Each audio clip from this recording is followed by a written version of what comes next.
अस्सलाम वालेकुम दोस्तों, welcome back to our channel find Urdu.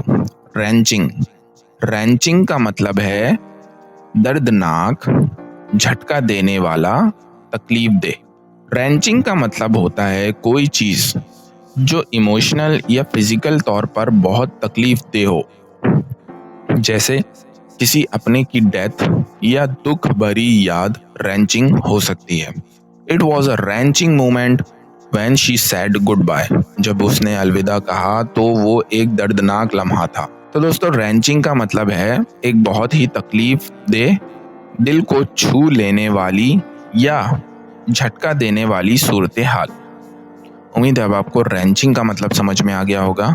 मिलते हैं नेक्स्ट वीडियो में। शुक्रिया।